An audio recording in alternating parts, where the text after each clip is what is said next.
संलेखना की विधि। संलेखना पूर्वक संथारा साधना है।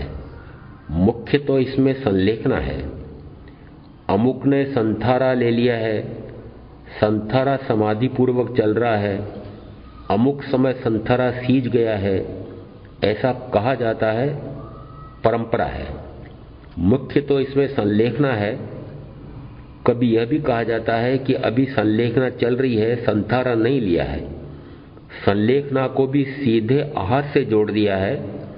इसका भी कारण है, आगमों में संलेखना साधना 12 वर्ष पूर्व से प्रारंभ करने का विधान आया।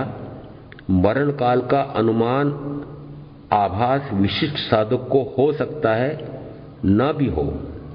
तब शरीर स्थिति से अनुमान होता है कि अब इसकी अवधि इतनी ही है। उस अनुमान से साधक संलेखना साधना प्रारंभ करता है।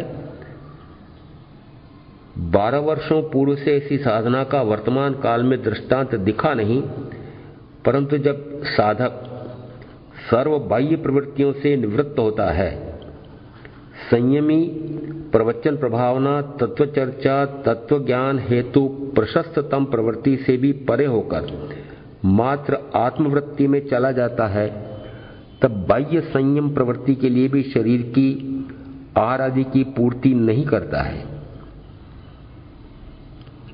मात्र आत्मध्यान चिंतन में भी एकाग्र हो जाए, तब भी शरीर के लिए कुछ आहार देता है। आगमों में आया, कषायों को क्रश करते हुए काया को क्रश करे। साधक कषायों को क्रश करता हुआ कषाय उत्पादक शरीर आसक्ति को भी तोड़ने के लिए आहार भी घटाता है। विषयों का पूर्ण त्याग, नमक का पूर्ण त्याग, फिर विविध प्रकार के अनशन आदि रूप बाह्य तपों के साथ आत्मचिंतन, ध्यान, समाधि में लीन रहता है। इस क्रम को कहा जाएगा संलेखना चल रही है।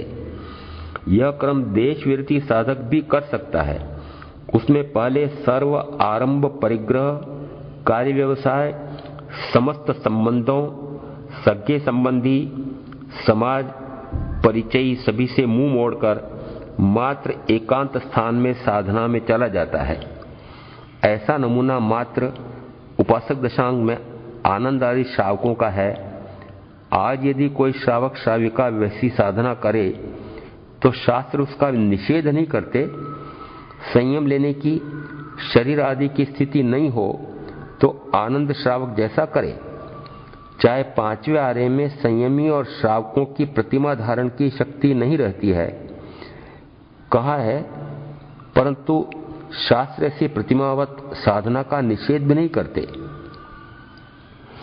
क्रमशः संलेखना में आहार परिसीमन बाह्य तपों में से कोई भी करते हुए बाह्य प्रवृत्तियों प्रपंचों से तो पूर्णतः निवृत्त होकर एकांत ध्यान, एकांत एकाकी ध्यान साधना में निरंतर प्रगति करता जाता है।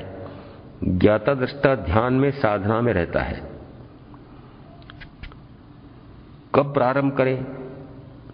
जब यह प्रतिभा स्वयं को हो, ज्ञानी गुरु विशिष्ट किसी साधक को हो कि आयुष्काल संभवतः इतना ही बचा है, तब शरीर स्थिति ऐसी हो जाए कि वह अब संयम में भी सहायक नहीं रहा है, तब या कभी चिकित्सक भी उसके रोगों के परीक्षण से, लक्षण से अनुमान या प्रायः निश्चित समय तक ही अब शरीर टिकेगा, तब आगम में है क्रमानुसार संलेखना को संकुचित कर शीघ्रतः विशिष्ट बाह्य तप, प्रथमतः 3 आहारों का, फिर पूर्णतः आजीवन परित्याग करके आत्मध्यान, आत्म समाधि में लीन होता है। फिर 4 आहार का अर्थात पानी का भी लेश मात्र नहीं, ऐसा पूर्णतः आजीवन परित्याग कर देता है। संथारा ग्रहण। तब समय हो, शक्ति हो तो घास के संस्तारक हेतु घास लाकर प्रतिलेखना कर फिर उसे बिछा देता है। जब शरीर छूटने वाला है तो मात्र अन्य उपाधि ही नहीं, वस्त्र भी पूर्णतः त्याग कर सकता है। परिसर जयी विशिष्ट साधना यदि संयम काल में की हो तो बाह्य में कोई सा भी मौसम हो वह उस साधना में भी प्रविष्ट हो सकता है। ऐसे कोई श्रावक के उदाहरण इस काल में भी हुए हैं। दिगंबर परंपरा में यह होता ही है, पर श्वेतांबर परंपरा में ऐसा दृष्टांत आया नहीं है। यद्यपि प्रत्येक साधक प्रतिक्रमण करते समय ऐसी पार्टी, बड़ी संलेखना की पार्टी तो बोलता रहा है कि अंत समय घास का संस्कारक बिछाऊंगा, पर चूंकि वस्त्रधारी है तो वस्त्र का ही संस्कारक बिछता है। न्यूनतम वस्त्र भी शरीर पर रहते हैं, एक पात्र और रजोहरण भी रहता ही है। कोई भी संस्कारक बिछाकर जब विधि अनुसार स्वयं सर्वथा परित्याग करता है और उस पर किसी भी आसन को काय शक्ति अनुसार ग्रहण करता है, उसे संथारा कहा जाता है। जो पूर्व की अवधि के क्रम में आहार संकोच करते हुए ध्यान की एकाग्रता में रहता आया, अब वह उसी आत्म ध्यान में आत्मा में ही समाहित हो जाता है, समा जाता है, समाधिस्थ आत्मस्थ स्वरूपस्थ हो जाता है। चारों आहार के पूर्णतः परित्याग के बाद भी शरीर की स्वयं की क्रिया के अनुसार मलमूत्र आता है। यदि पूर्व से 3 आहारों का पूर्णतः परित्याग कर दिया तो मात्र मूत्र की बाधा रहती है। उसी हेतु एक पात्र का ममता रहित परिग्रह रहता है और पर्यटन हेतु शरीर क्रिया रहती है। साधक स्वयं की शक्ति देखे, जहां तक हो साथी साधक की इस क्रिया में करवट आदि बदलने में सेवा न लेने का निश्चय करे। एकांत निर्जन स्थान में एकांत ध्यान लीन हो। एकांत निर्जन स्थान न हो, न जा सके तो उस उपाश्रय धर्म स्थान में एक एकांत ध्वनि प्रदूषण रहित स्थान में आंखें बंद कर पूर्ण मौन हो जाए। आसन जो भी आसानी से लगे वह लगाकर अडोल, अकंप, अविचलित शरीर से भी आत्मभाव से भी पृथक हो जाए। अपने आसपास कोई आवाज, आहट, जाप कुछ न रखे। पहले से निर्देश दे दे, सर्वस्व का शरीर का भी विसर्जन कर दे। आयुष्काल तक द्रव्य से बंधा रहेगा पर भावों से पूर्णतः छूट जाए। अब शरीर संबंधी, शरीर के संगियों संबंधी, साथी साधकों श्री संग संबंधी कोई भी संकल्प विकल्प न आने दे। बहुत पूर्व साधना के प्रथम चरण में ही जिनको पराया माना था और भाव से उनसे निरंतर विरत हो रहा था, तो अब तो अंतिम घड़ियों में यह द्रव्य से बंधा शरीर भी छूटने वाला है। तब उन सभी संयोगियों के संबंध में, विचारों में, मन में भी कोई ऊहापोह न आने दे। शरीर की जो सहज क्रियाएं हो रही हैं वे होंगी।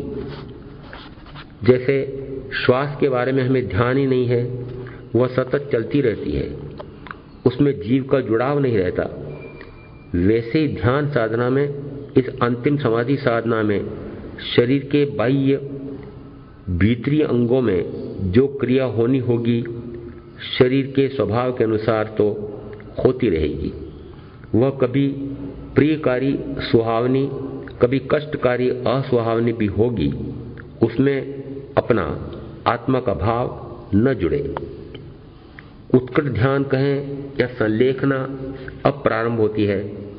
लेखना अर्थात देखना, संलेखना अर्थात सम्यक प्रकार से गहनता से स्वयं ही स्वयं को, आत्मा ही आत्मा को, मात्र आत्मा को ही देखे, स्वयं ही स्वयं को जाने, स्वयं ही स्वयं में रमणता करे। आत्मा का गुण मेरा उपयोग अब किसी भी पर पदार्थ में परिभ्रमण नहीं करेगा। ऐसा दृढ़ संकल्प करके स्वयं में स्थित होकर शनै शनै स्थिर हो जाए। अस्थिरता आए तो क्या करें? ध्यान भंग हो, मन भटके तो क्या करें? भगवान महावीर की 12.5 वर्ष की साधना कहें या अन्य उपसर्ग और परिशः मरणांतिक उपसर्ग में भी साधकों ने, उन महापुरुषों महामुनियों ने कैसी अप्रमत्त ध्यान साधना की होगी जिसमें शरीर से भी ध्यान पूर्णतः हट गया, वे मात्र आत्मस्थ हो गए। ऐसे साधकों की ध्यान, परम समाधि को आदर्श माने। इन महाप्रेरणादायी दृष्टांतों को सामने रख लें। जब भी शरीर में हो रही वेदना, शरीर के अवयवों अंगों की सहज असहज क्रिया पर ध्यान जाए तो मरणांतिक वेदना में भी तीनों प्रकार की समाधारणताएं रखकर त्रिगुप्त अर्थात मन वचन काया से गुप्त, आत्मगुप्त, वीर, अतिवीर, महावीर जैसे साधकों पर ध्यान लगाकर अपने को सुस्थिर करें। अक्रिय ध्यान, कर्मों की महानिर्जरा या धड़ाधड़ निर्जरा हेतु ध्यान तो मात्र अक्रिय ध्यान है। तीनों योगों के माध्यम से होने वाली कोई भी प्रवृत्ति, क्रिया, कार्य, कर्म से परे हो जाना। अशुभ तो शेष रहे ही नहीं, शुभ भी नहीं। प्रशस्त से प्रशस्ततम शुभ से भी परे मात्र शुद्धोपयोग में स्थिति अक्रिय ध्यान है। वही समाधि है।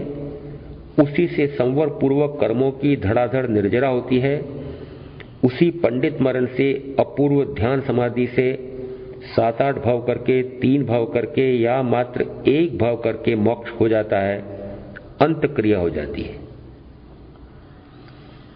ध्यान में 3 विकारी बाधक तत्व। ध्यान में अंतिम ध्यान समाधि में भी 3 बाधाओं के होने की संभावना पूर्व कर्म के उदय से कहें या उस कर्मोदय में स्वयं के पुरुषार्थ में कमी कहें, दृढ़ता नहीं रहना कहें। एक है विकार, दूसरा है विकल्प और तीसरा है विचार। ये ध्यान की पूर्ण एकाग्रता को भंग करते हैं। इस जीवन में, इस भव के ग्रस्त पर्याय में, नए जन्म संयम पर्याय में जो भोगा, जिन जिन व्यक्ति वस्तु परिस्थिति का समागम संयोग हुआ, अनुकूल भी हुआ प्रतिकूल भी हुआ, वे तथा पूर्व के न जाने किस किस भाव के जो संचित रह गए, वे मूक चित्रों के रूप में सामने आते हैं। उनसे मिलना नहीं, उनसे बात नहीं करना। स्मरण रखें, वे कोरे खामोश कैमरा चित्र जैसे ही होते हैं, प्रियंकारी लगे और स्वयं ही स्वयं मन मुदित प्रमुदित रागादि रंजित होते हैं और अप्रिय, असुहावने, डरावने, भयकारी, विचित्र, विभत्स दृश्य कर्म फिल्म से हृदय पटल पर्दे पर उभरे कि मनः खेद, दुखी, आर्त, क्रोधित, जो जैसा दृश्य आया, विकार उठा, बस वहीं समझो कर्म से परास्त हुए और नए कर्म बंध गए।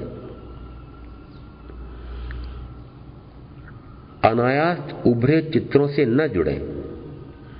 ध्यान साधना में इस मरण समाधि में भी घूम घूम कर बार बार अनेक ऐसे दृश्य आएंगे। न भी आए तभी साधक सावधान रहे, उनसे जुड़ना नहीं।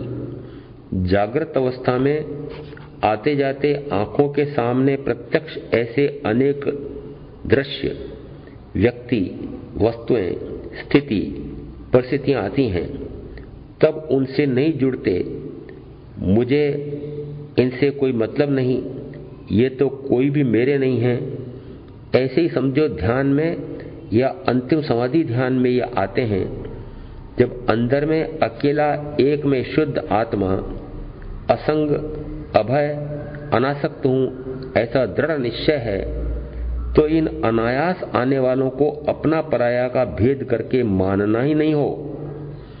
इनसे संयोग भावतः नहीं जुड़ेगा तो जैसे फिल्म के दृश्य एक एक पल में बदलते जाते हैं और जितने घंटे की फिल्म होगी समाप्त होते ही बंद हो जाते हैं, ऐसे ही पूर्वोपार्जित कर्मों की फिल्म भी अर्जित अनुभवबंध और स्थितिबंध के अनुसार उसी प्रमाण में जैसे भरे थे वैसे के वैसे उभर कर आते हैं।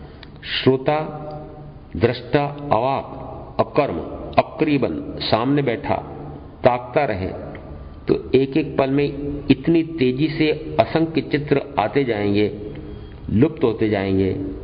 वह अर्जित कर्मों की फिल्म खाली हुई कि निखालिस आत्मा ही आत्मा शेष रह जाती है। कब? यदि उन दृश्यों के सामने निर्विकार रहे, कोई क्रिया प्रतिक्रिया नहीं करे, कोई रोष, प्रतिक्रोध, प्रतिरोध, प्रतिकार नहीं करे, कोई वाद, संवाद, विसंवाद, विवाद उससे करे ही नहीं, कोई उत्तर प्रत्युत्तर प्रतिवाद करे ही नहीं, तो विकार का भाव आए ही नहीं। उस निर्विकार ध्यान साधना में लीन हों।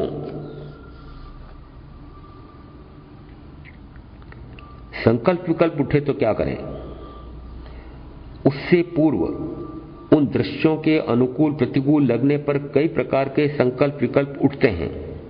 वे संकल्प विकल्प ही रागादि विकारों में ले जाकर नए कर्म उपार्जित करवाते हैं। यहीं चल विचल न हो, उसे कहा अडोल, अकंप, अविचलित ध्यान। बाह्य से वैसा दृढ़ आसन ही पर्याप्त नहीं होगा, वह भाव भी वैसा ही दृढ़ अविचलित हो। शरीर में कितनी ही जीर्णावस्था हो, कोई अंग अवयव कितना ही दुखता हो, वेदना तीव्र से तीव्रतर हो, तब भी कोई संकल्प विकल्प न उठे, वेदना पर ध्यान ही नहीं जाए। वेदना उठे तब शरीर ही एकमात्र संयोगी बचा है। समाधि साधना ले ली है ना, ऐसे ही समय तो अंतिम माननांतिक संलेखना करनी है जब शरीर इतना क्षीण रोगाक्रांत हो गया कि बाह्य में संयम योग्य, तीर्थ की प्रभावना योग्य भी लेश मात्र साथ नहीं दे रहा होता है। अतः संथरा साधक को एकमात्र शरीर की वेदना ही संकल्प विकल्प में, विकार में, आसक्तिजनक आर्ध ध्यान में ले जा सकती है। और तभी अति सावधानी जागृति चाहिए। यदि जीवन भर छोटी बड़ी साधु वंदना पड़ी रटी घोटी तो इस कठिन समय में वह सहायक हो।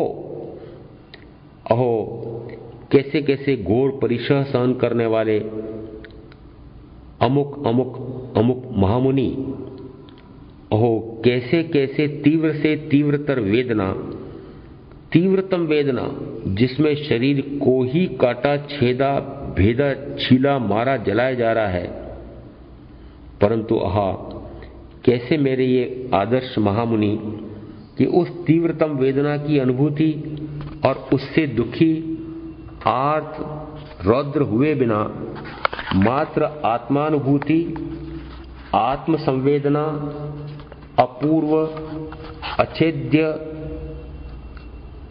अकाट्य, अखंड, अभेद, अखेद, अक्षय, अव्यय, अव्यबाद आत्मा में लीन, परम लीन, ब्रह्म लीन, परम समाधिस्थ, परम ध्यान में लीन, प्रथमतः धर्म ध्यान और फिर शुक्ल ध्यान में लीन होते ही 2 घड़ी में केवल्य को प्राप्त कर मोक्ष चले गए।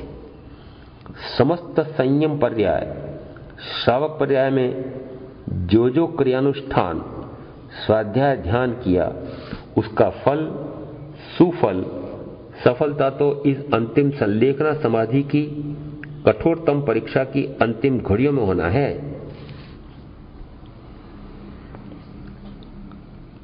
महामुनियों की वेदना सामने रखें। जैसे ही वेदनानुभूति पर ध्यान जाए, शरीर में वेदना हो रही है उस पर बार बार ध्यान जाता है, तब सद्गुरु के वचन स्मरण में लें, मुझे जो यह वेदना है वह तो राम के 14 वर्ष के वनवास के एक दिन, पांडवों के 13 वर्षों के वनवास एकांतवास की एक घड़ी और उन गज सुकुमार अणगार के एक पल जितनी भी नहीं है। वे इतनी घोर से घोरतम, फिर घोरतम तीव्रतम असाता में, दुखों में, तीव्रतम वेदना में भी उनसे अविचलित रहे और अंत में अंत क्रिया कर सिद्ध बुद्ध मुक्त हो गए। मैं इस शरीर की इतनी सी वेदना से कैसे घबरा रहा हूं, कैसे आर्त में हाय विलाप में चला गया। ओह का पुरुषार्थी, मुझे धिक्कार है, मुझे धिक्कार है। वेदनाओं का स्वागत करो। हे बाधाओं, हे प्रतिकूलताओं, हे वेदनाओं, दुखों, कष्टों, परिशों, उपसर्गों, मैं तुम सबका आह्वान करता हूं कि तुम सब अभी आ जाओ, शीघ्र आ जाओ, टूट पड़ो सब एक साथ मुझ पर, टूट पड़ो, आओ, मैं तुम्हारा स्वागत करता हूं।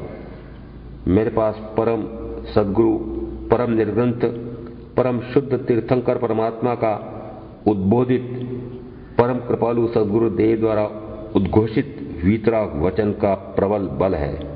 मैं तुमसे हारने वाला अब नहीं हूं। तुम्हारा जोर कहां तक चलेगा? तुम किसे प्रभावित कर सकते हो? मात्र शरीर को, बस। आगे आगे तो हम कुछ नहीं कर सकते हैं। अरे रे, शरीर तो मैं हूं ही नहीं, यह तो कब से पक्का कर लिया था।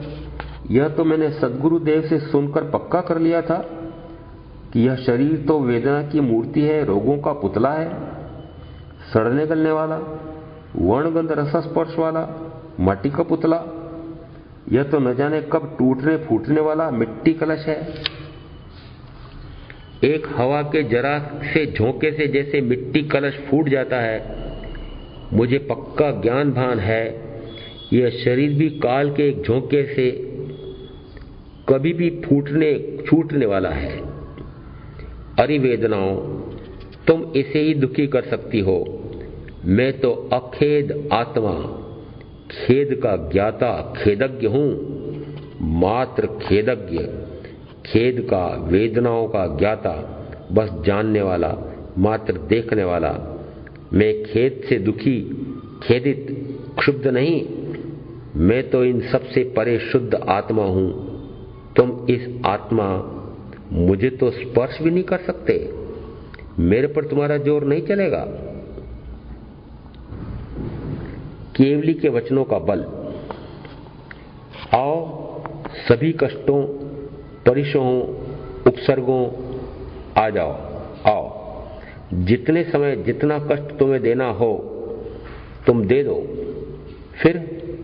फिर क्या, बस समय पूरा हो गया, तुम्हारा खजाना खाली हो गया, बस जाओ।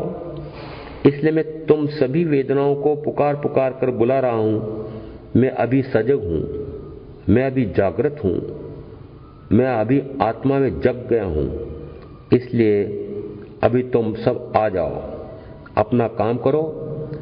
तुम और शरीर मिलकर अपना अपना कार्य तुम्हारे स्वभाव के अनुसार करोगे। यह मुझे कृपालु गुरु भगवान समझा चुके थे। तुम क्या जानो, तुम्हें कहां समझ है? तुम क्या समझोगे कि मैं भी अपने स्वभाव में रहने वाला? तुम वेदनाओं, बाधाओं, उपसर्गों, कष्टों, इस शरीर के साथ मिलकर जो तुम्हारा धर्म है वैसा करो। मैं भी मेरा जैसा स्वभाव है उसी रूप अपने आप में जाता हूं। तुम सब तुम्हारा काम करो, मैं मेरा करता हूं। मैं मेरा होता हूं।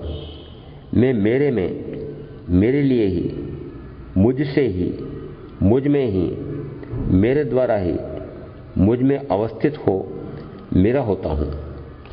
तुम सब तुम्हारे, मैं अकेला एकाकी अनंत ज्ञानादि अनंत संगी साथियों के साथ रमण कर परम अपूर्व आनंद में लीन हूं।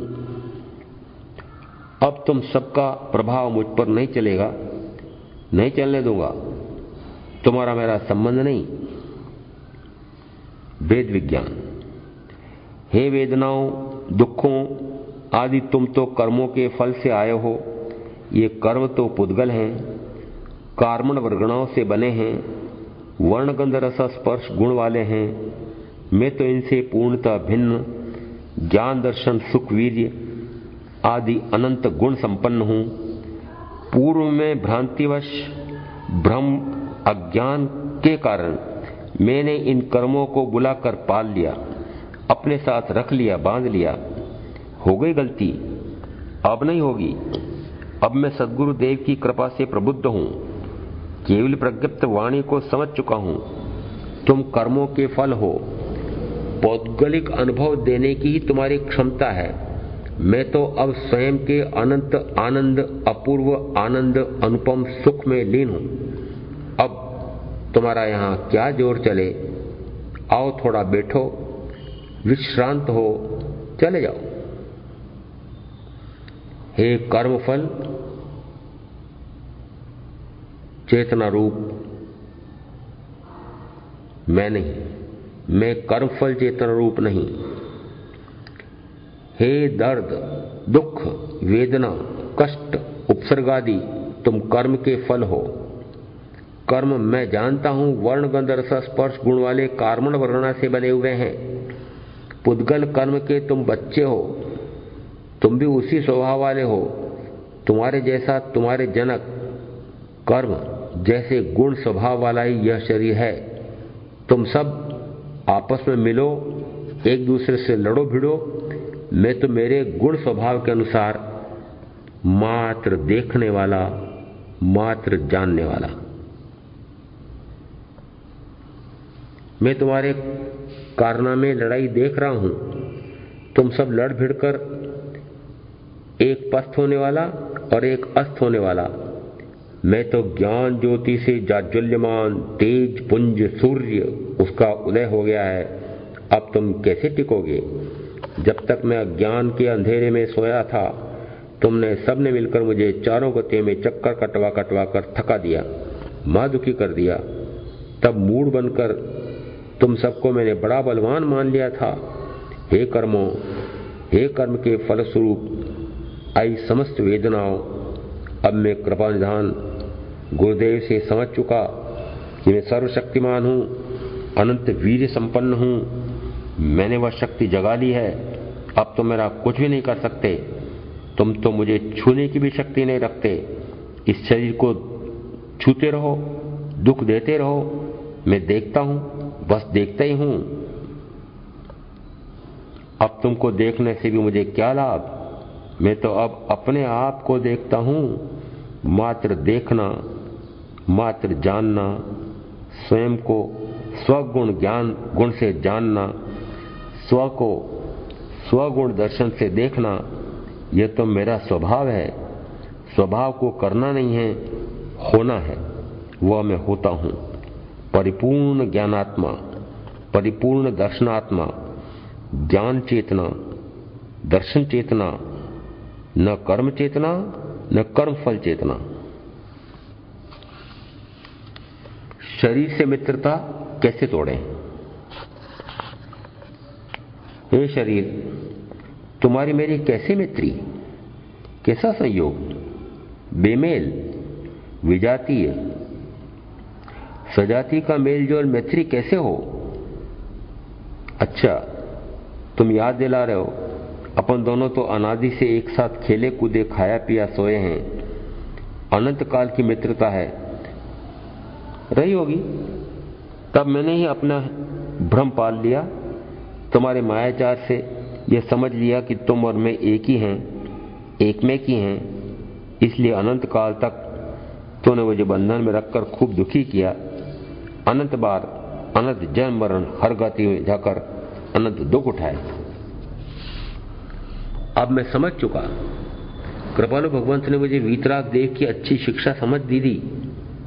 तुम और मैं एक साथ भले साथ रहते रहे, अभी भी हैं, पर मैं तुमसे पूर्णतः भिन्न तब भी था, अब भी हूं, सदाकाल सर्वशक्ति संपन्न ज्ञानानंद स्वभावी आत्मा।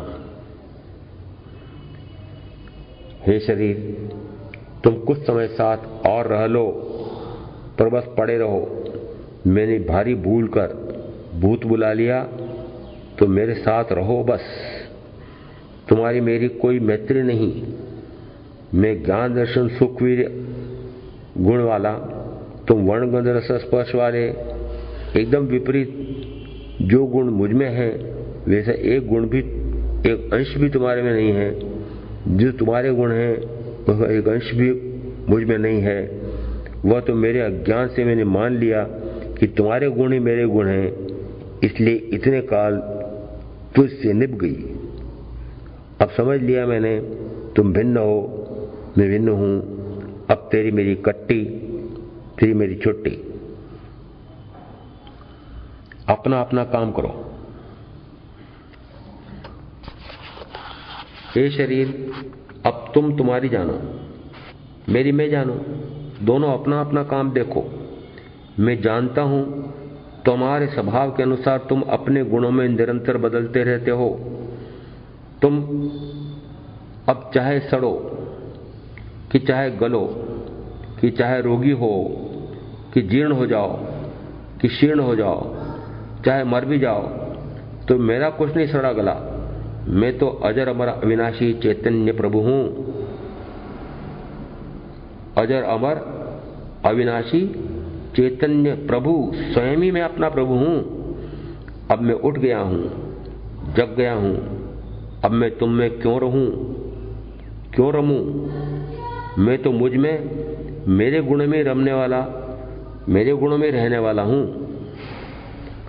हे शरीर, भारी भ्रमणा, भारी मिथ्यात्व से अनंत काल तक मैं तेरे रूप को ही निहारता रहा। उसी से अनुपम, अवर्णनीय, अपूर्व, अनुपमेय, अरूपी स्वयं को भूल गया। तेरा परिचय करके भयंकर भूल हो गई। स्वयं ही स्वयं से अपरिचित बैठा रहा, चतुर्गति में चक्कर काटता रहा। हद हो गई, थक गया। अब मैंने अपनी पहचान कर ली है। अब तुम मुझसे दूर ही पड़े रहो। मुझे तुमसे कोई काम नहीं है, और तुम मेरे क्या काम आ सकते हो? कुछ भी नहीं। शरीर की दास्ता की, पर धोखा देता है। अरे रे रे, मैंने तो तेरी इतनी भी संभाल इसलिए की कि तू मेरी संयम साधना में सहायता करेगा। भारी भूल हो गई। तू तो पुद्गल है, मिट्टी है। तेरी मिट्टी में कौन से गुण हैं कि उनसे मेरे गुण प्रकट हो? तू मेरे बाहरी कार्य, पौद्गलिक कार्य में तो सहायता करता था। वो तो तू मुझसे तेरा ही कार्य करवाता था। आहार लाना, खाना, सोना, उठना, बैठना, व्यायाम करना, प्राणायाम करना, उपचार करना आदि सैकड़ों कार्य बताता रहता, और मैं तेरे दास जैसा कार्य करते रहता।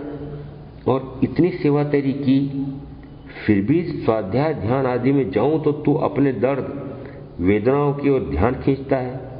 हे शरीर, तुझसे आसक्ति करके, तेरी ओर ध्यान देकर तो मैंने अपने निज गुणों की भारी हानि की। तू मेरा सहायक कैसे कब बन सका? वह तो मैं अपने आत्मबल से बाह्य के कार्य भी कर सका था। इसलिए तू तो संकट के समय ही धोखा देता है। ऐसा मित्र और मित्रता किस काम की? अब तू मेरे रास्ते से हट। उसके बिना तो मैं मुझ में जा ही नहीं सकता, टिक ही नहीं सकता। मेरा तेरा कोई संबंध नहीं।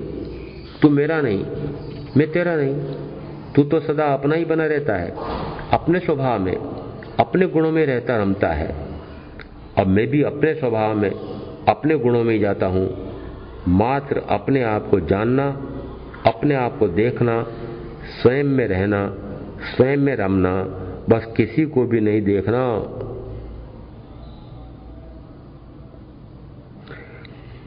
अपूर्व आनंद का अनुभव स्वयं ही करना है।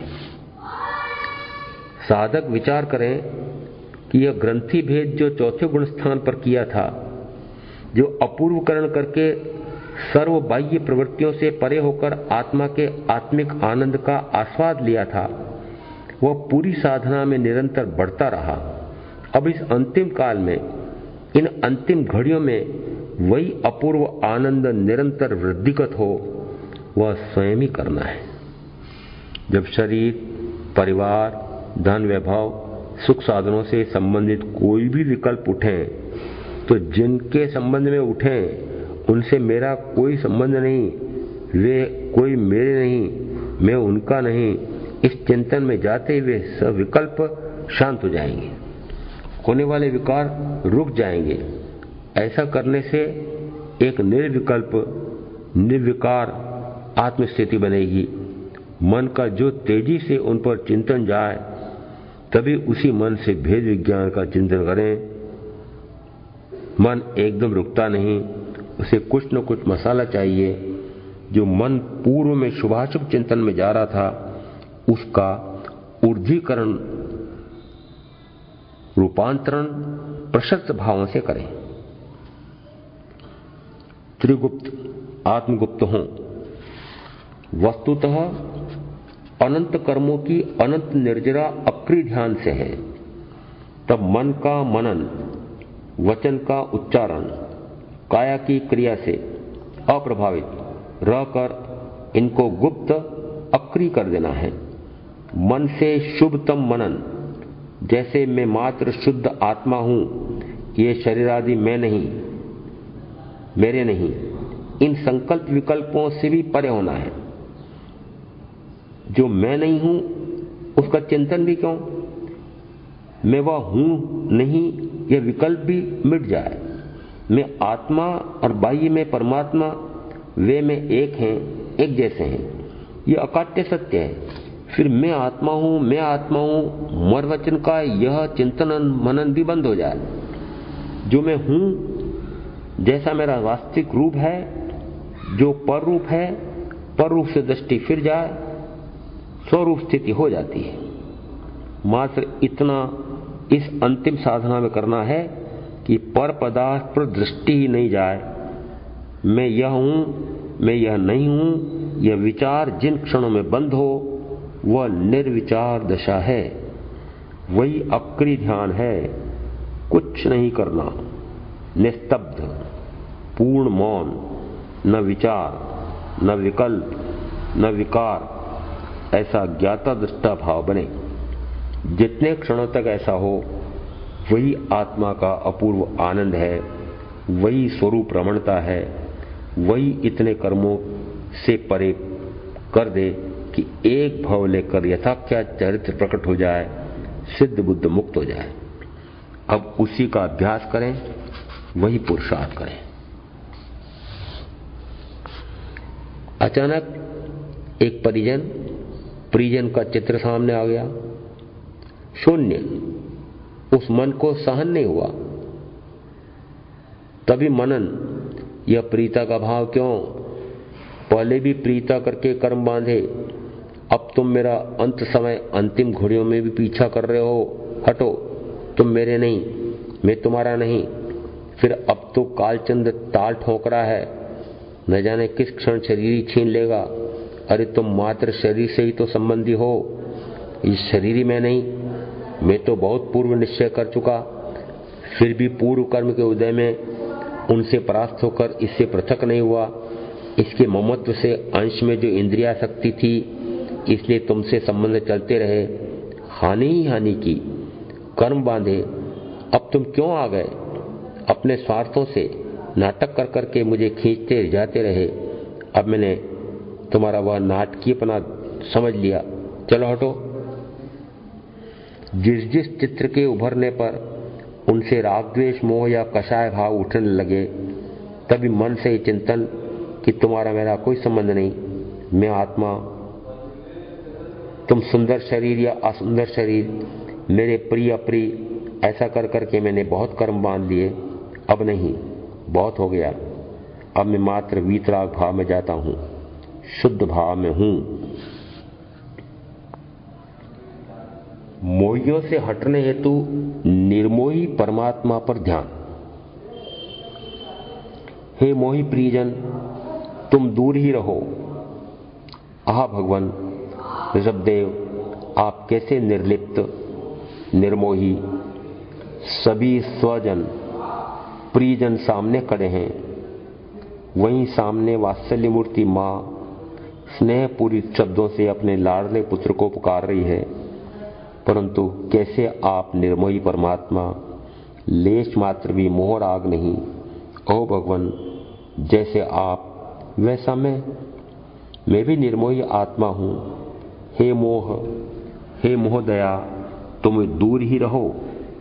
तुम वृथा ही बीच में आकर मुझे मेरी शुद्ध निर्मोही दशा के दर्शन में क्यों अंतराय डाल रहे हो?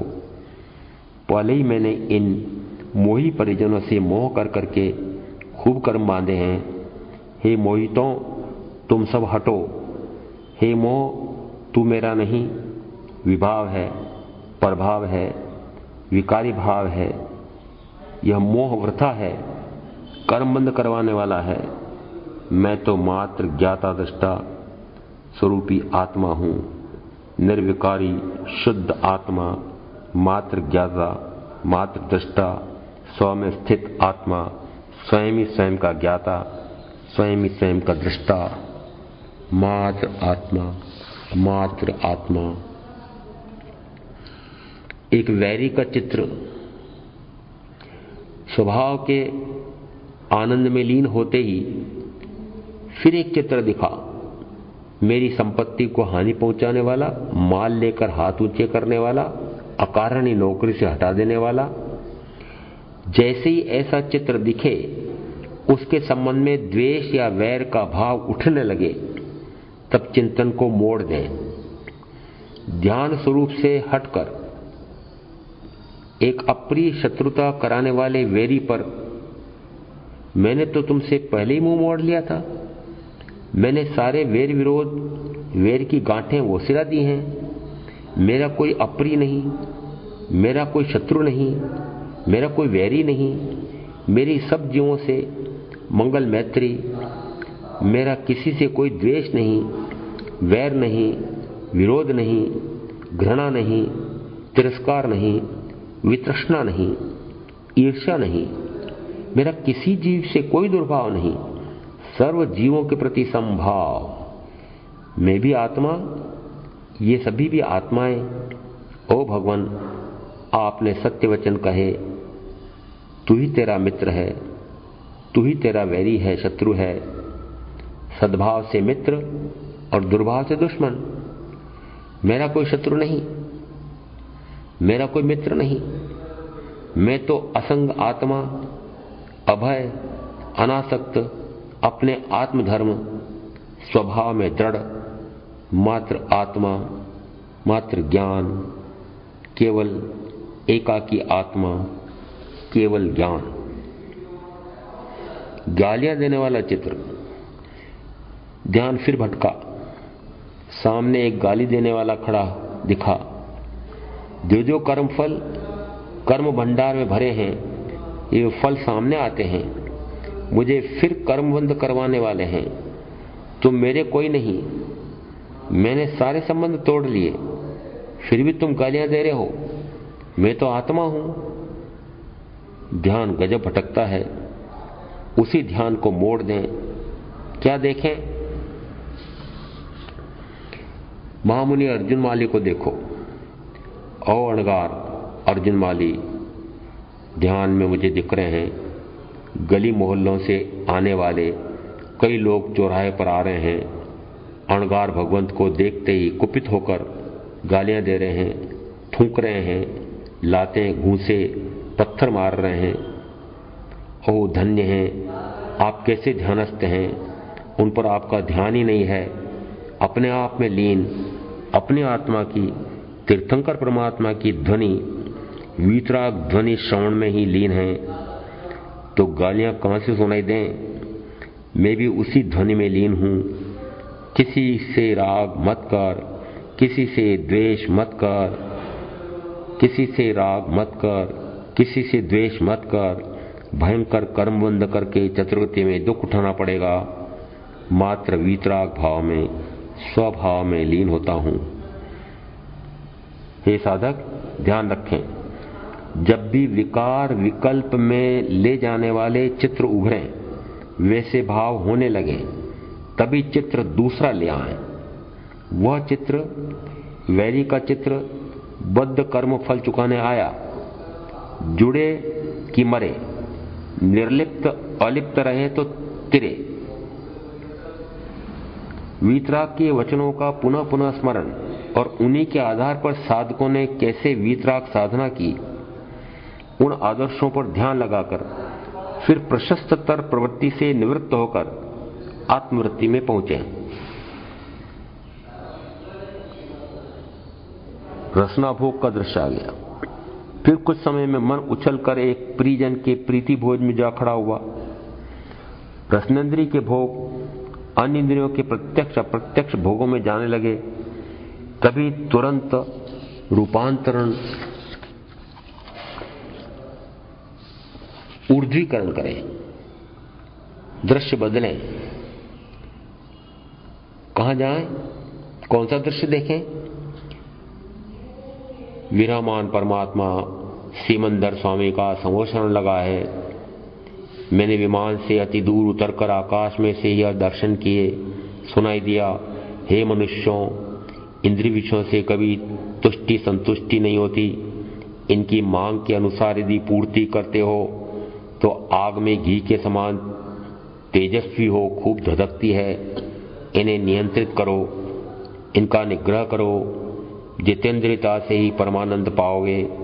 इन्हें कहो, हे कान वीतराग वाणी सुन, हे जिह्वा इन वीतराग परमात्मा की स्तुति कर, इनकी आगम वाणी का उच्चारण कर। हे आंखों, इन परमेष्टि के दर्शन करो, आगम वाणी पढ़ो। हे शरीर, इन्हें वंदन कर, इन्हें जैसा आदेश दोगे वैसा करेंगी। इनकी दासता मत करो, इन्हें दास बनाओ। वाणी सुनते सुनते आनंद विभोर हो गया। ओह, कैसे परम विशुद्ध परमात्मा के दर्शन का अमूल्य लाभ, कैसी अपूर्व वाणी। ओह, आज मैं धन्य हुआ, धन्य हुआ। फिर कोई दूसरा चित्र, या कहो स्वयं ही स्वयं से वीतराग वाणी का इतना अमृत पान करते करते दुष्ट कहां आ गया, क्यों चला गया पंचेंद्रिय विषयों का विष्ठा खाने, सुअर कहीं के। फिर सुअर बनना है क्या? स्वयं ही स्वयं को लताड़ लगाकर स्वयं कोई अपने ठिकाने लाए। पुनः प्रीति भोज में जाने वाले मन को खींचकर इस चिंतन में लगा दो, फिर उससे हटकर स्वरूपस्थिति हो जाए, स्वरूपस्थ हो जाओ। स्वरूप स्थिति हो जानी चाहिए। मैं शुद्ध स्वभावी, शुद्ध स्वरूपी आत्मा, सहज स्वरूपी आनंद घन आत्मा, पुनः अक्रि ध्यान में।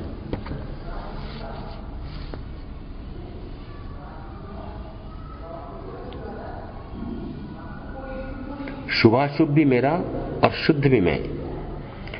हे साधक, मानो की प्रीति भोज में जाकर खड़ा होने का भाव भी मेरा, उसे बदलकर समोचरण में खड़ा होने का भाव भी मेरा। संसार समुद्र में डूबने वाला भी मैं, तैरने वाला भी मैं, बंध भी आत्मा के भावों से, मुक्ति भी आत्मा में, अपने ही परिणामों से बंध, अपने ही शुद्धोपयोग में स्थिति से मुक्ति, दोनों आत्मा में ही है। कोई प्रतिक्रिया नहीं है। हे साधक, हे संसारा साधक, परिणामों में जो चल विचल हो, मन ध्यान जो कहो, जब भी इधर उधर भटके, अचानक न जाने कौन कौन से विचार चित्र जागृत अवस्था में, निद्रा में, स्वाध्याय आदि करते समय आते हैं, वे अपने पूर्व भोगे हुए ही होते हैं। माने कि वे मेरे ही पूर्व कृत्य हैं या भविष्य में होने वाले हैं। ये सारे संकल्प विकल्प निर्विघ्न ध्यान में, ध्यान की एकाग्रता में बाधक लगते हैं। पर ध्यान रखें, वे विचार चित्र मूक होते हैं, कोरे दृश्य होते हैं, उनसे संबंध पुनः उनसे मैं ही बातें करके क्रिया प्रतिक्रिया करके बनाता हूं और वही राग या द्वेष में ले जाती है। यह कहना आसान है, तब ज्ञाता दृष्टा भाव में रहो। वस्तुतः जिस बिंदु, जिस प्रकरण, घटना, दुर्घटना, व्यक्ति से प्रीता या अप्रीता का लेश मात्र भी भाव आया और तभी दूसरे कार्य में लग गया, वह विचार संचित रह गया। जब निद्रा में, स्वाध्याय, सामायिक ध्यान में जाएंगे, तब अन्य इंद्रियों का साक्षात भोग नहीं होता हो तो समझो मैं ही अपने साथ पड़े सहायक साधन मन को दौड़ाता हूं, मैं ही उधर भागता हूं, जहां पूर्व में रुचियां पड़ी वहीं जाता हूं। जो विशिष्ट घटना सामने आई, ध्यान नहीं दे पाया, तब अब मैं पुनः मैं ही स्मरण कर संकल्प विकल्प करता हूं। वहीं राग द्वेष मोह भावों ही भावों में से होते रहते हैं, कर्म बंद होता है, जंजाल में पड़ जाते हैं। इसलिए पर रुचि हटाने के लिए आत्मरुचि, स्वरुचि बढ़ाने हेतु निश्चय करना पड़ेगा कि पर रुचि मेरे लिए घोर अहितकर है, उसी से अनंत काल के संसार चक्र में दुखी हुआ हूं।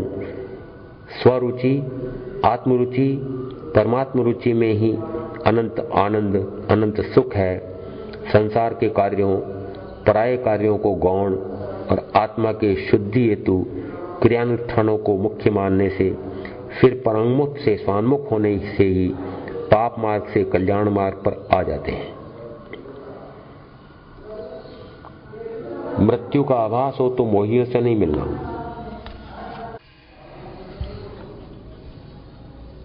आयुष्काल पूरा होने जा रहा है, 3-4 दिन बाद शरीर छूटने वाला है। तभी भाव आया, अमुक से मिलने गया, अमुक को बुलाया। जो काल मोह ममता से परे सजगता में ले जाने का मिला, उसमें भी वही भूल की जो पूरे जीवन भर की थी। वैसी भूल संथारा साधक भी करते हुए देखे हैं। संथारा पचक लिया, ले लिया। समाचार फैलते ही सारे सगे संबंधी परिजन, दूर दूर के भी संबंधी, अति दूरस्थ रहने वाले भी नाम दिया। अंतिम दर्शनार्थ या अंतिम खमत कामना करने दौड़े आ रहे हैं, भीड़। तभी संथारा साधक उसी अंतिम खमत कामना के नाम से उनसे मिलता है। अंदर में तो मोह जग रहा है, मेरे अमुक प्रिय हैं, अमुक संबंधी हैं आदि, और बाह्य में आपसे कुछ कहा सुना हो तो अंतिम क्षमा याचना आदि। पूरे घर में, स्थानक में संयमियों के संथारे के समाचार से सैकड़ों हजारों की भीड़ लगी रहती है। जो काल एकांत आत्म साधना में उत्कृष्ट से उत्कृष्टतम ज्ञाता दृष्टा भाव में जाने का था, उसे भी सांसारिक संबंधों के पुनः पुनः स्मरण कर राग द्वेष मोह में लगाकर अंत काल में भी कर्मों का भारा बांध लेते हैं, नए पहाड़ खड़े कर लेते हैं। यह भयंकर भूल है। संथारा ग्रहण करने में सबसे पहली प्रक्रिया सर्व जीवों से अंतिम क्षमा याचना की कर ली थी। दूसरे स्तर पर जब सर्व 18 पापों का 3 करण 3 योग से त्याग कर दिया जीवन भर के लिए, तब पुनः उन्हीं राग में, द्वेष में, मोह ममता मूर्छा में, कुशल क्षेम सर्व संबंधियों की सूचना लेने देने में बिताकर अंतिम प्रत्याख्यान भी हाथों हाथ तोड़कर कितनी विराधना कर रहे हैं, स्वयं को ही गर्त में ले जा रहे हैं। ध्यान में पूर्व संयोगों को विस्मृत करो। मानो यह सुन पढ़ रखा, समझ रखा, इसलिए संथारा लेते ही एकांत स्थित हो मौन, पूर्ण मौन, आंखें बंद, स्थिर अडोल आसन में स्थिर हो गए। मानो उक्त सभी भी अति दूर हैं, कोई आवाज आहट भी नहीं आ रही है। तो जो जीवन भर किया वही अब उस अंतिम एकांत साधना में स्वयं के संकल्प विकल्प में से लाकर पुनः वही कर रहे हैं जो उक्त उदाहरण में लोग मिलने जाकर या खमत खावना के नाम से प्रत्यक्ष कर रहे हैं। हे साधक, आप प्रत्यक्ष नहीं अप्रत्यक्ष कर रहे हैं। संथारा ग्रहण करते समय जब सर्व धन वैभव आरंभ परिग्रह को विस्मृत कर दिया, संबंध तोड़ लिया, वो सिरा दिया उन्हें, जिन सगे संबंधियों अप्रिय शत्रुओं से वैर वैमनस्य से संबंध बांधे थे, सबसे क्षमायाचना कर संबंध तोड़ लिए थे, द्रव्य से भी भाव से भी तोड़े थे। प्रत्याख्यान ऐसे ही तो लेते हैं। जिन कषायों इंद्र विषयों का धिक्कार प्रतिक्रमण पश्चाताप कर लिया और अब एकांत अक्रि ध्यान का उत्कृष्टतम काल मानो कालचंद ने दे दिया, आभास पहले हो गया कि ऐसी उत्कट साधना का ही हीरक अवसर, अनुपम अवसर आया, तब पुनः मन से उधर ही उधर पुनः पुनः दौड़कर क्यों उस अनुपम अवसर को खो रहे हैं? हे संतारा साधक, यह धर्म जागरणा, आत्म जागरणा का अंतिम अवसर है, ऐसा मानकर प्रथमतः प्रशस्त भाव में रमणता रहे। ध्यान अरिहंत सिद्ध स्वरूप पर स्थित करें। उस हेतु अरिहंत सिद्ध परमात्माओं के शुद्ध स्वरूप का चिंतन हो, उनके गुण स्मरण करें, उनके प्रति परम अवभाव आए, अति उमंग और उल्लास से उनके गुणगान करें, बारंबार वंदन नमस्कार भावी भाव में करें। उस अरिहंत तत्व को प्रकट करने हेतु जो उत्कट वीतराग साधना, घोर कष्ट, परिसह, उपसर्ग उन्हें मुनि अवस्था में आए, फिर भी अविचल आत्मा में एकाग्र रह, आत्म ध्यान में अप्रमत्त अवस्था में आत्मा में ही कैसे वे लीन रहे, उस परिसह जय, उपसर्ग जय वाले चरित्रों के चिंतन में चले जाएं। उनके प्रति ऐसा समर्पण भाव, ऐसी भक्ति, परम भक्ति, समर्पण भाव आ जाए, ओ प्रभु आपकी जय हो, आपकी विजय हो, आप त्रिकाल जयवंत रहें, आदि अहोभाव लाएं। उसी परम भक्ति से पराभक्ति में जाना है। जैसे आप वैसा मैं, दोनों में ऐसा तारतम्य तादात्म्य स्थापन हो जाए कि बस समक्ष में ये महापरिचय विजेता, महा उपसर्ग जयी परम विजेता, निर्मोही, परम वीतरागी, परम शांत, परम दांत, परम शांति, परम आत्मानंद में लीन, जितेंद्रिय, जित मोह, शुद्ध आत्माएं, ज्ञाता दृष्टा भाव में स्वरूप में रमणता करने वाले, और उन्हीं के समक्ष मैं, बस वे मैं समक्ष बाह्य में दिखें, विचार चिंतन जाए तो परम वीतरागी अरिहंत सिद्ध परमात्मा पर, वहां से पुनः स्वात्मा में, दोनों में तादात्म्य, एकाकार, परम मिलन, परम साक्षात्कार, उन्हीं के वचनामृत का स्मरण कर कर उन्हीं वीतराग वचनों में तन्मय, तल्लीन, फिर स्वयं में ही लीन, स्वयं में ही तन्मय हो जाएं।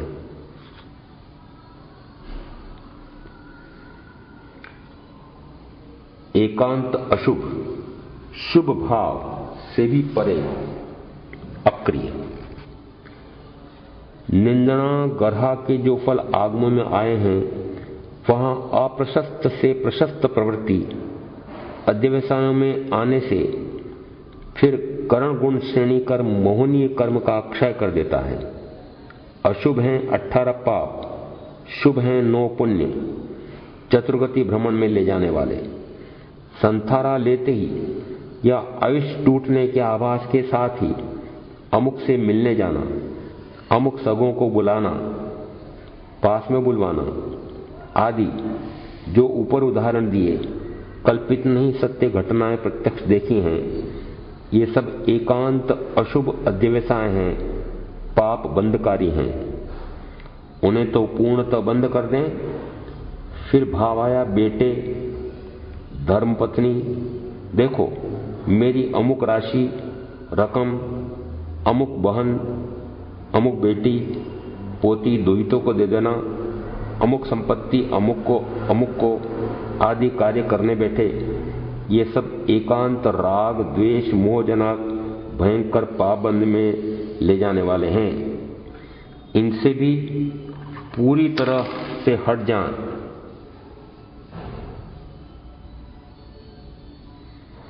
मरण काल में भी वही मोह ममता या वही द्वेष, मेरी सेवा करने वाले को विशेष दे दूं, कभी आई नहीं बहू,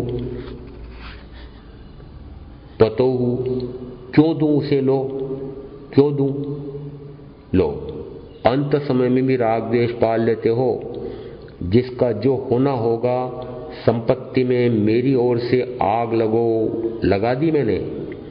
जो एक क्षण बाद ही छूट सकते हैं, उनमें पुनः पुनः राग द्वेष मोह मूर्छा जगाने के ये कार्य एकांत अप्रशस्त अशुभ भाव पाप बंद कराने वाले हैं। अंतकाल में ऐसे कार्य, ऐसे भाव न हो। अंत समय में मोहियों पर ध्यान न दें। फिर किसी बेटे को, किसी परिजन को बुलाया, कराहते जा रहे हैं, प्राणांत होने वाला है, संथारा पचकने वाले हैं, महाराज जी को बुलाया है, पर देखना बेटे, तेरी माँ का, दादी का विशेष ध्यान रखना, ये अमुक तेरी बुआ अविवाहित यहीं रही है, अब तेरे सहारे है, आदि निर्देश भी मोह ममता मूर्छा जन्य ही हैं।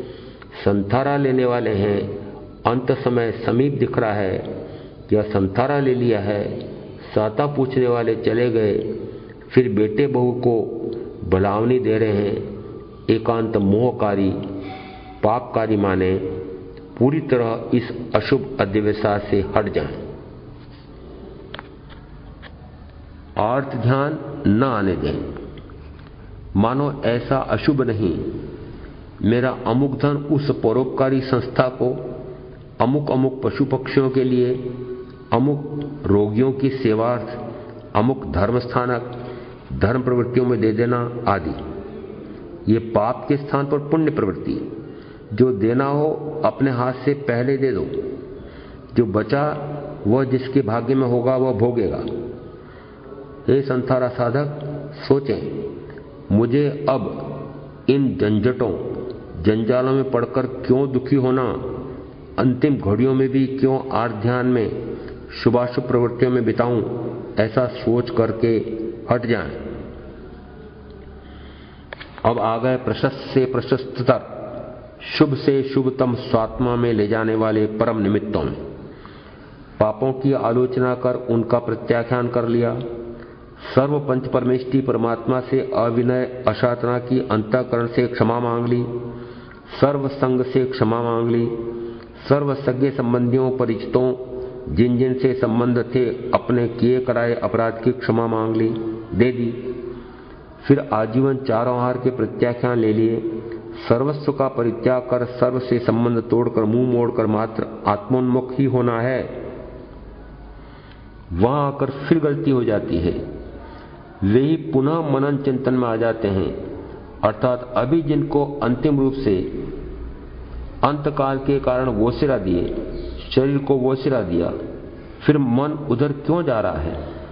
इस अंतःकरण में रही जमी बैठी ममता मूर्छा मोह मोराग रति द्वेषादि से भरे हटने के लिए, द्वेषादि से भी हटने के लिए अंतःकरण से धिक्कारें, शब्द से शब्दातीत हो धिक्कार कर छूट जाएं। उस हेतु धिक्कार चिंतन विस्तार से दिए हैं, उनका आश्रय है। अब सर्व शुभाशुभ से निवृत्त हो योगों को निर्वध्य प्रशस्त योगों में प्रवृत्त कर दें। आगम वचन है, अपुरस्कार को प्राप्त हो जाता है। वह कोई प्रशंसा प्रशस्ति मानवीय देवी सुख नहीं चाहता। ऐसे अपुरस्कार को प्राप्त जीव अप्रशस्त योगों से निवृत्त होता है, निर्वध्य प्रशस्त योगों में प्रवृत्ति करता है। ऐसा करते हुए फिर वह अनंत घाती परिवारों का क्षय करता है। निंदना के फल में आया पश्चाताप अनुचिंतन पाप परित्याग से वह करण गुणी श्रेणी चढ़कर मोहनी कर्म का क्षय कर देता है। उत्तराध्ययन सूत्र 29वां अध्ययन। आत्मा के निज गुणों की हानि करने वाले, घात करने वाले पर्यव हैं चारों घाती कर्म। अब आप संथारा साधक ने समस्त अप्रशस्त योगों से निवृत्ति ले ली। मन वचन काया से अब लेश मात्र भी उक्त शुभ या अशुभ प्रवृत्ति नहीं करूंगा, ऐसे संकल्प से ही संथारा साधना का प्रारंभ होता है। फिर इन तीनों योगों को निर्वध्य अर्थात किसी पाप प्रवृत्ति में विकारग्रस्त करने वाली प्रवृत्ति में मन वचन काया को न जाने देना निर्वध्य योग में प्रविष्ट होना है। इस बोल से ही हे संथारा साधक पूर्ण सजग सावधान हो जाओ। भगवान की आज्ञा है। सद्गुरु ने चेतावनी, कड़ी चेतावनी निषेध किया है कि मन से भी अब शुभाशुभ दोनों में नहीं जाना है, अर्थात अब मन या ध्यान उस एकांत अंतिम मरण समाधि के समय सावध योग में न जाने दें। जाने लगे तो प्रथम कहा प्रशस्त योग में प्रवृत्ति करें। उस हेतु प्रतिक्रमण, पश्चाताप, क्षमायाचना कर ली। यही प्रशस्त योग में निर्वध्य प्रवृत्ति है। इधर उधर मन प्रवृत्त होने लगे तब पंच परमेष्टि के गुणों के स्मरण सूची में लग जाएं। उसका अभी ऊपर चिंतन स्वरूप नमूना दिया था। कुछ न करना, अक्री ध्यान में जाना, स्वयं ही जाना है।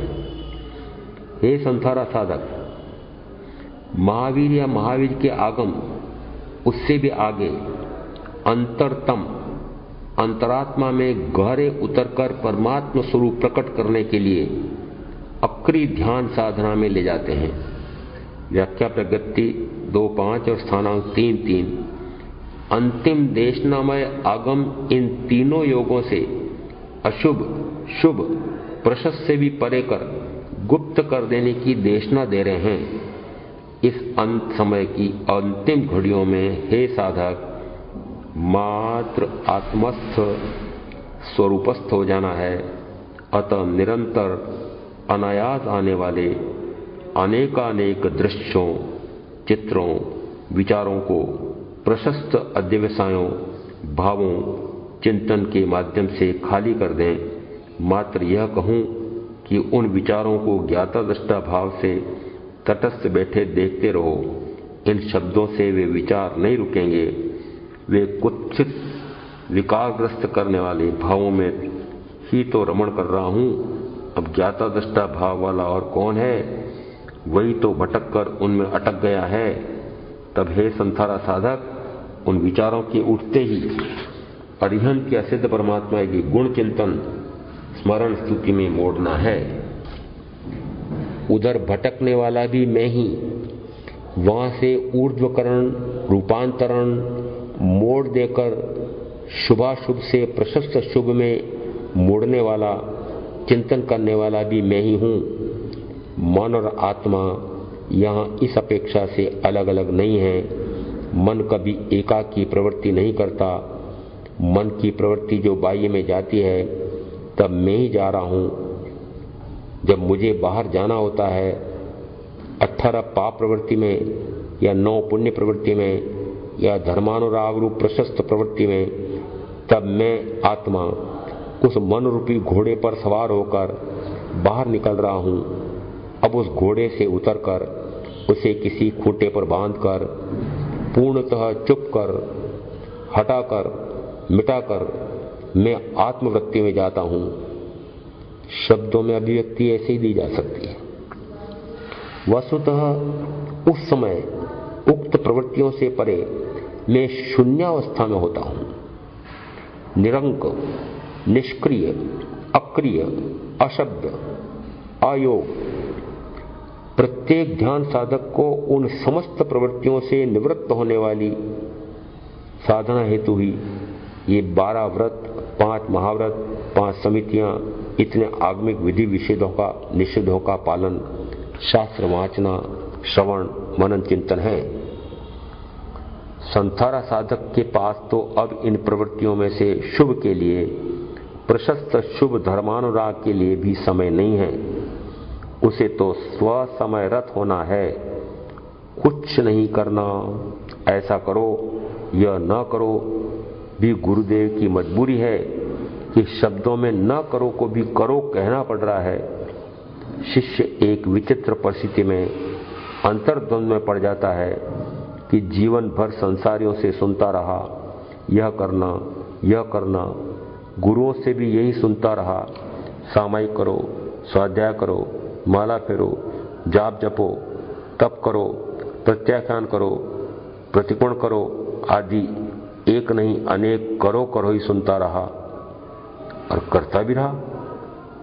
अब हे अरिहंत तीर्थंकर परमात्मा, आप फरमाते हैं सर्व करने से न करने से परे अक्री हो जाएं।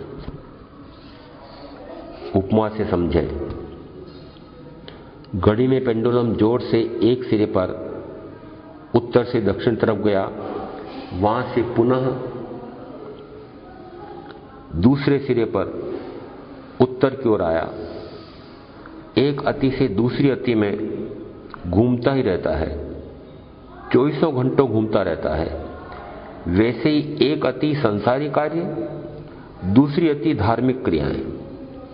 अब आप भगवान फरमाते हो बस बीच में रुक जाओ, न उस अति पर न इस अति पर, थम जाओ, रुक जाओ, जम जाओ, रम जाओ अपने आप में, डूब जाओ अपने आप में, आत्मा में। आत्मा में ही आत्मा डूब जाए, क्योंकि आप परमात्मा में आपकी गुणों में डुबकी लगाऊं तो मुझे लगा मेरी गुणों में लगाई।